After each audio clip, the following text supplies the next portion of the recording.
Bonjour à tous et bienvenue dans cette nouvelle émission de Jeux Actu. Et cette semaine, vous allez découvrir notre programme dans le cadre très prisé de la Cinémathèque française qui accueille en ce moment même l'exposition Brune Blonde et ce jusqu'au 16 janvier prochain. Au sommaire, donc, vous découvrirez les tests de Need for Speed Haute Poursuite, de Dragon Ball Raging Blast 2, mais également notre nouveau numéro de Star Select avec la bande à Fifi qui joue les chauffards du dimanche. Bref, de quoi passer un bon moment ensemble, mais avant cela, vous le savez, c'est l'heure des news de la semaine avec Zap Actu et c'est tout de suite.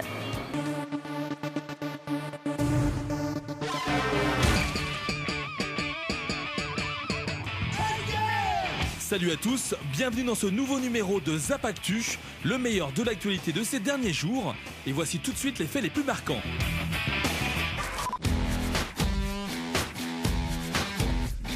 Parmi les bonnes nouvelles de la semaine côté news, il y a aussi les chiffres de vente de Kinect, la caméra dite révolutionnaire de Microsoft.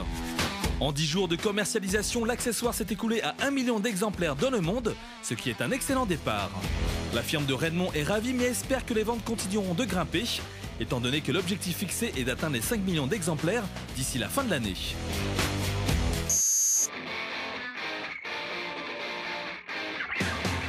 Si vous êtes habitué à entendre les bons résultats de vente de certains jeux, sachez que d'autres titres fanfaronnent beaucoup moins.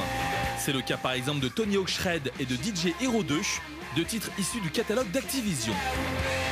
Aux États-Unis, le premier s'est vendu à 3000 petits exemplaires seulement en un mois d'exploitation, tandis que le second, DJ Hero 2 donc, s'est écoulé à 59 000 copies.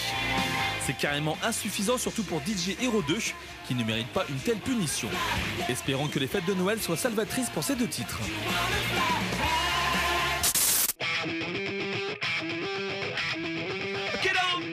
Du côté de chez Capcom, il y avait également du mouvement, puisque l'éditeur nous a confirmé l'arrivée de deux nouveaux personnages dans le casting de Marvel vs Capcom 3. On apprend ainsi que Miss Hulk et Zero feront partie des personnages jouables et que chacun d'entre eux bénéficieront d'une palette de coups impressionnante. A noter que la date de sortie du jeu a été révélée, c'est le 18 février 2011 que le jeu arrivera sur Xbox 360 et PlayStation 3. Autrement, cette semaine, nous avons également le test de Need for Speed Haute Poursuite qui s'est lui aussi fait remarquer. Après des années de médiocrité, le jeu de course d'Electronic Arts a donc décidé de revenir aux fondamentaux avec un épisode qui va à l'essentiel. Vitesse et fun sont donc les maîtres mots de ce nouvel opus. On regarde.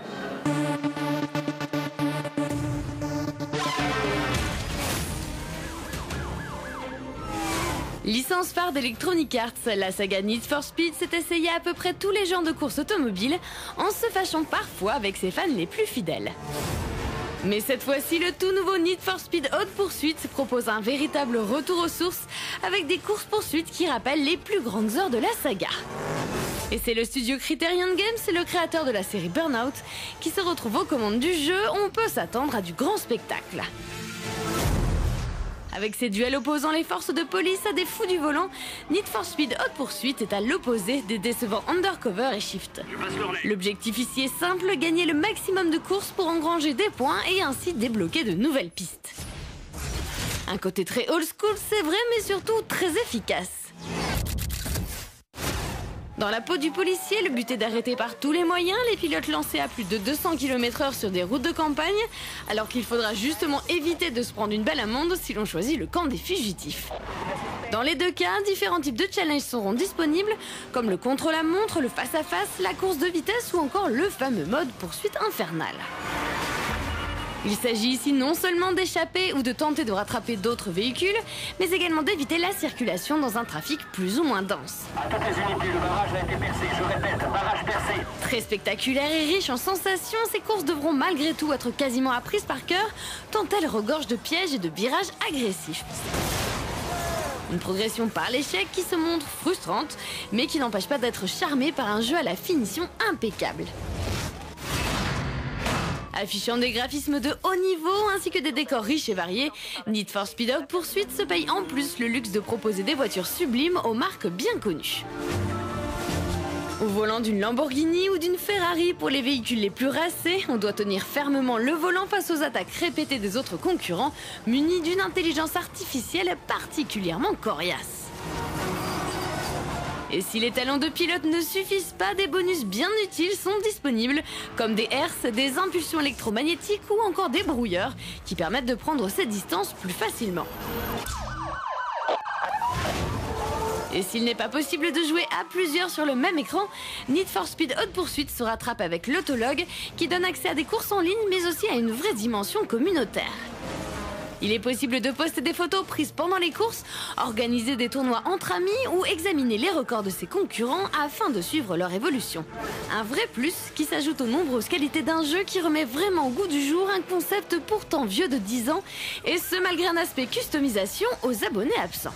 Electronic Arts et Criterion Games ont donc réussi leur pari avec Need for Speed Hot Pursuit. Le jeu est non seulement magnifique, mais l'autologue donne une autre dimension au mode multijoueur qui n'a jamais été aussi grisant. Du très bon travail. La note jeu actu, 17 sur 20.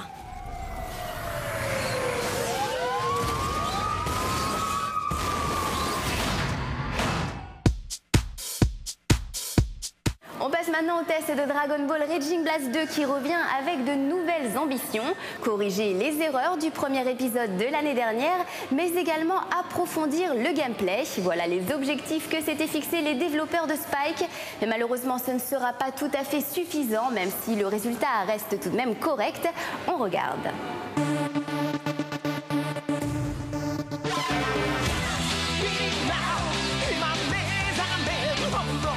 Ah, il est loin le temps où chaque épisode de Dragon Ball était synonyme de qualité. En effet, depuis le passage à l'ère HD, la licence phare de Bandai Namco Games a pris quelques grammes de plomb dans les ailes.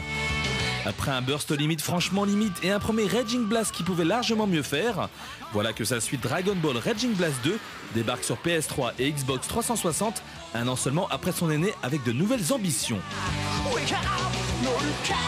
C'est à nouveau le studio Spike qui est à l'œuvre et leur travail sur la trilogie Tenkaichi sur PS2 nous a prouvé qu'ils étaient les meilleurs en la matière. Conscients de leurs erreurs accumulées sur le premier Raging Blast, les développeurs japonais ont un peu revu leur copie. Au niveau du casting, tout d'abord, on se retrouve avec une pléiade de personnages, 70 au total, et plus de 100 si on compte les transformations de certains combattants. Autant vous dire que de ce point de vue-là, on a le choix. D'ailleurs, les développeurs sont même parvenus à trouver des personnages inédits, tels que Hachiyaku, issu d'un vieux OAV sorti en 1993, retravaillé d'ailleurs spécialement pour le jeu. Parmi les nouveautés de ce Dragon Ball Raging Blast 2, on découvre un mode histoire revu et corrigé. Baptisé Galaxy, il permet de se balader sur une carte à découvrir au fil des combats. Pas de blabla inutile ni de cinématique, on ne fait qu'enchaîner les combats afin de débloquer tous les persos du jeu. C'est assez fade, c'est vrai, et on aurait aimé quand même plus d'efforts de ce côté-là, même si on connaît par cœur le scénario de DBZ depuis plus de 15 ans. Heureusement, côté gameplay, c'est beaucoup mieux. Comme toujours, la vue placée derrière le personnage offre un champ de vision vraiment dynamique, donnant le sentiment de voir le vrai dessin animé sous les yeux. Les combos sont désormais plus nombreux, avec des attaques toujours aussi impressionnantes, même si certaines d'entre elles manquent à l'appel. On apprécie également le rééquilibrage global qui permet même aux persos les plus faibles, comme Videl par exemple, de pouvoir battre un Cell en petite forme. Dommage par contre que les attaques se déclenchent aussi facilement en appuyant sur une direction du stick analogique droit, ce qui offre des combats guerre passionnants, surtout quand on affronte des débutants sur le net. Graphiquement, on note des améliorations aussi. Les textures sont plus fines, il y a plus de détails dans les décors, et le filtre brillant sur les persos n'est pas aussi horrible qu'on pouvait le penser. Bref, plus abouti que son aîné, Dragon Ball Raging Blast 2 n'est pas la tuerie que l'on attendait. Des améliorations ont été apportées, c'est certain, mais il faudra encore un peu plus d'efforts de la part des développeurs pour qu'on obtienne un épisode HD digne de la réputation de Son Goku. La note jeu actu, 15 sur 20.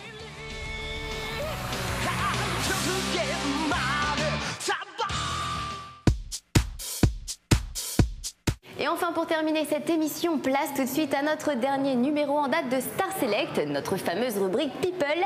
Et cette semaine, eh bien, c'est la bande à Fifi qui s'est installée dans notre canapé pour tester le jeu Need for Speed Hot Pursuit, avec lequel ils sont visiblement déjà assez à l'aise. Ils nous parlent donc de leurs impressions sur le jeu, mais également de leur actualité. Regardez.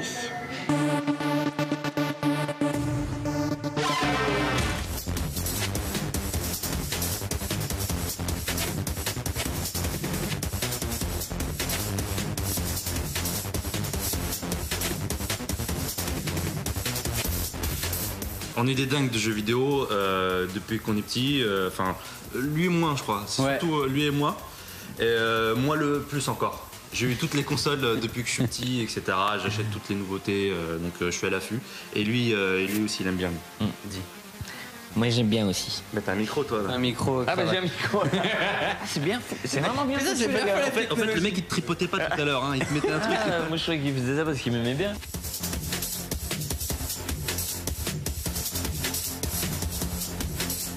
En fait déjà un truc qui est vachement bien, c'est que c'est très maniable et très simple. Et moi qui suis pas un mec à donf dans les jeux, j'ai très vite compris, enfin voilà, je gérais. Et ensuite ce qui est très drôle... Moi qui suis un peu con, j'ai vite compris. C'est très facile et ce qui est très drôle c'est justement de vraiment pouvoir défoncer les copains ou genre fuir devant eux ou comme certains se cacher derrière des arbres pour pas se faire arrêter. Je ne citerai pas la personne mais du coup ouais c'est vraiment sympa parce que maniable et très rigolo à jouer avec les copains. Les graphismes sont bien, ouais. Parce que moi-même qui ai une Lamborghini, j'avais vraiment l'impression de conduire ma voiture. Et toi qui as l'habitude d'avoir des accidents en voiture, est-ce que les accidents étaient bien faits dans le jeu? Ouais, j'ai trouvé, si. Surtout au niveau des pare-chocs et tout, On avait joué vraiment seul et après en réseau. Et c'est vrai que... En réseau, c'est vachement mieux. Il y a une vraie plus-value quand tu joues avec tes potes. C'est que donc t'es flic ou voyou. Et donc le but pour les flics est de défoncer les voyous. Les voyous. Ça par contre, c'est vrai que le voyou s'en sort assez facilement. Ouais. C'est vrai. Mais parce qu'en fait au début on n'a pas trop maîtrisé les armes. Maintenant qu'on maîtrise un peu mieux les armes, parce que là tu vois au début bon c'est vrai moi j'ai été que flic. Bon j'ai pas trop réussi. Donc sauf ça aussi c'est pas réaliste. Ça aussi c'est pas réaliste. L'arabe était toujours flic et ça c'était bizarre. Le jeu est réaliste quand même parce que je me suis mangé un bec de carton et hop plâtre. Voilà accident direct. La réalité. Achetez-le les gars c'est la réalité. Les gars. Ils sont pourris. Écoute on fait un peu de télé avec Ruquier sur la TNT, voilà. On prépare toujours projet cinéma avec Quad, les producteurs de l'Arnaqueur. C'est pour ça qu'on était dans le film, parce qu'on prépare un projet cinéma avec eux. Mais parce qu'on était bons aussi, hein, faut le dire, parce qu'après ils me disent c'est juste parce que... Non, c'est parce qu'on était bons. Projet sur Internet, dans les coulisses du foot, une série sur le football sur canalplus.fr. Et on revient peut-être à la télé en janvier, voilà, sur France Télévisions. Mais on n'en dit pas plus. Et il y a deux d'entre nous qui allons jouer au théâtre aussi cet hiver. Le théâtre aussi pour deux d'entre nous, voilà. Julien et Paco. Paco et moi, et on va jouer dans la véritable histoire de Zorro. Dans quel théâtre? Au théâtre de Montorgueil. Venez très nombreux de mi-novembre à mi-décembre.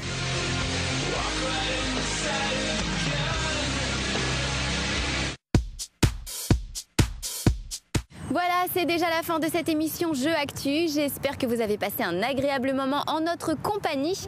Bien entendu, j'aurai le plaisir de vous retrouver dès la semaine prochaine avec une nouvelle émission toute pleine de belles choses.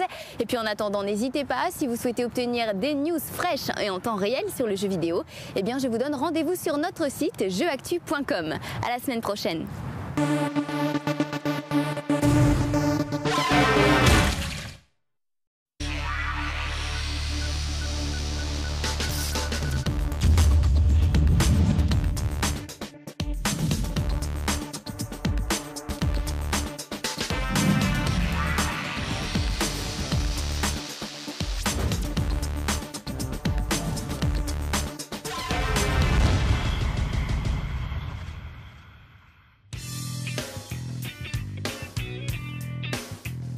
Bonjour à tous et bienvenue dans cette nouvelle émission de Jeux Actu. Et cette semaine, eh bien, vous allez découvrir notre programme dans le cadre très prisé de la Cinémathèque française qui accueille en ce moment même l'exposition Brune Blonde et ce jusqu'au 16 janvier prochain. Au sommaire, donc, vous découvrirez les tests de Need for Speed Haute Poursuite, de Dragon Ball Raging Blast 2, mais également notre nouveau numéro de Star Select avec la bande à Fifi qui joue les chauffards du dimanche. Bref, de quoi passer un bon moment ensemble, mais avant cela, vous le savez, c'est l'heure des news de la semaine avec Zap Actu et c'est tout de suite.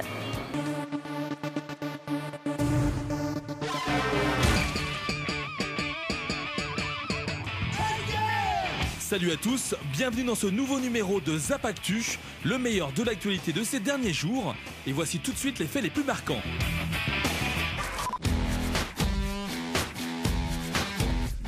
Parmi les bonnes nouvelles de la semaine côté news, il y a aussi les chiffres de vente de Kinect, la caméra dite révolutionnaire de Microsoft. En 10 jours de commercialisation, l'accessoire s'est écoulé à 1 million d'exemplaires dans le monde, ce qui est un excellent départ. La firme de Redmond est ravie mais espère que les ventes continueront de grimper, étant donné que l'objectif fixé est d'atteindre les 5 millions d'exemplaires d'ici la fin de l'année.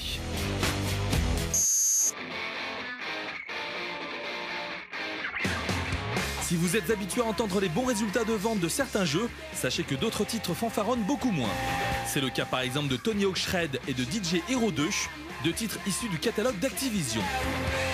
Aux États-Unis, le premier s'est vendu à 3000 petits exemplaires seulement en un mois d'exploitation, tandis que le second, DJ Hero 2 donc, s'est écoulé à 59 000 copies. C'est carrément insuffisant, surtout pour DJ Hero 2, qui ne mérite pas une telle punition. Espérons que les fêtes de Noël soient salvatrices pour ces deux titres.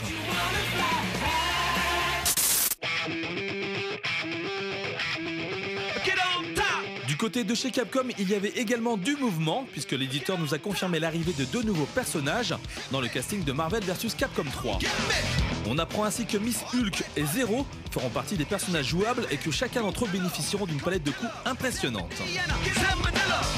A noter que la date de sortie du jeu a été révélée, c'est le 18 février 2011 que le jeu arrivera sur Xbox 360 et PlayStation 3.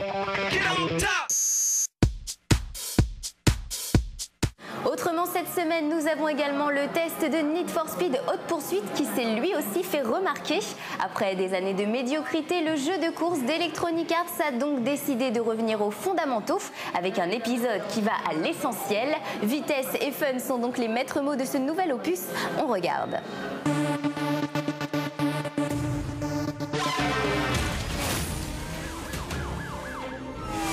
Licence phare d'Electronic Arts, la saga Need for Speed s'est essayée à peu près tous les genres de courses automobiles en se fâchant parfois avec ses fans les plus fidèles. Mais cette fois-ci, le tout nouveau Need for Speed Haute Poursuite propose un véritable retour aux sources avec des courses-poursuites qui rappellent les plus grandes heures de la saga. Et c'est le studio Criterion Games, le créateur de la série Burnout, qui se retrouve aux commandes du jeu. On peut s'attendre à du grand spectacle. Avec ses duels opposant les forces de police à des fous du volant, Need for Speed Haute Poursuite est à l'opposé des décevants Undercover et Shift. L'objectif ici est simple, gagner le maximum de courses pour engranger des points et ainsi débloquer de nouvelles pistes. Un côté très old school, c'est vrai, mais surtout très efficace. Dans la peau du policier, le but est d'arrêter par tous les moyens les pilotes lancés à plus de 200 km/h sur des routes de campagne, alors qu'il faudra justement éviter de se prendre une balle amende si l'on choisit le camp des fugitifs. Dans les deux cas, différents types de challenges seront disponibles, comme le contre-la-montre, le face-à-face, la course de vitesse ou encore le fameux mode poursuite infernale. Il s'agit ici non seulement d'échapper ou de tenter de rattraper d'autres véhicules, mais également d'éviter la circulation dans un trafic plus ou moins dense. À toutes les unités, le barrage a été percé. Je répète, barrage percé. Très spectaculaires et riches en sensations, ces courses devront malgré tout être quasiment apprises par cœur, tant elles regorgent de pièges et de virages agressifs. Une progression par l'échec qui se montre frustrante, mais qui n'empêche pas d'être charmée par un jeu à la finition impeccable. Affichant des graphismes de haut niveau ainsi que des décors riches et variés, Need for Speed Haute Poursuite se paye en plus le luxe de proposer des voitures sublimes aux marques bien connues. Au volant d'une Lamborghini ou d'une Ferrari pour les véhicules les plus racés, on doit tenir fermement le volant face aux attaques répétées des autres concurrents, munis d'une intelligence artificielle particulièrement coriace. Et si les talents de pilote ne suffisent pas, des bonus bien utiles sont disponibles, comme des herses, des impulsions électromagnétiques ou encore des brouilleurs, qui permettent de prendre ces distances plus facilement. Et s'il n'est pas possible de jouer à plusieurs sur le même écran, Need for Speed Haute Poursuite se rattrape avec l'autologue, qui donne accès à des courses en ligne, mais aussi à une vraie dimension communautaire. Il est possible de poster des photos prises pendant les courses, organiser des tournois entre amis ou examiner les records de ses concurrents afin de suivre leur évolution. Un vrai plus qui s'ajoute aux nombreuses qualités d'un jeu qui remet vraiment au goût du jour un concept pourtant vieux de 10 ans, et ce malgré un aspect customisation aux abonnés absents. Electronic Arts et Criterion Games ont donc réussi leur pari avec Need for Speed Haute Poursuite. Le jeu est non seulement magnifique, mais l'autologue donne une autre dimension au mode multijoueur qui n'a jamais été aussi grisant. Du très bon travail. La note jeu actu, 17 sur 20.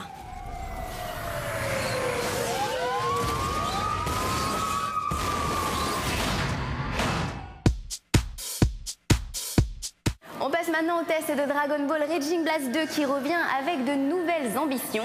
Corriger les erreurs du premier épisode de l'année dernière, mais également approfondir le gameplay. Voilà les objectifs que s'étaient fixés les développeurs de Spike. Mais malheureusement, ce ne sera pas tout à fait suffisant, même si le résultat reste tout de même correct. On regarde.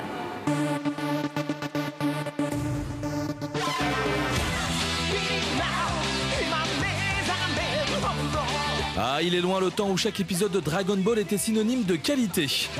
En effet, depuis le passage à l'ère HD, la licence phare de Bandai Namco Games a pris quelques grammes de plomb dans les ailes.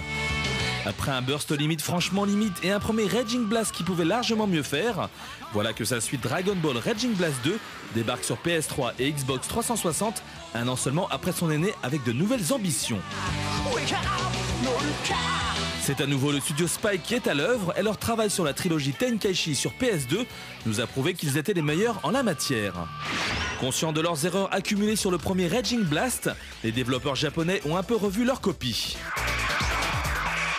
Au niveau du casting, tout d'abord, on se retrouve avec une pléiade de personnages, 70 au total, et plus de 100 si on compte les transformations de certains combattants. Autant vous dire que de ce point de vue-là, on a le choix. D'ailleurs, les développeurs sont même parvenus à trouver des personnages inédits tels que Hachiyaku, issu d'un vieux OAV sorti en 1993, retravaillé d'ailleurs spécialement pour le jeu. Parmi les nouveautés de ce Dragon Ball Raging Blast 2, on découvre un mode histoire revu et corrigé. Baptisé Galaxy, il permet de se balader sur une carte à découvrir au fil des combats. Pas de blabla inutile ni de cinématique, on ne fait qu'enchaîner les combats afin de débloquer tous les persos du jeu. C'est assez fade, c'est vrai, et on aurait aimé quand même plus d'efforts de ce côté-là, même si on connaît par cœur le scénario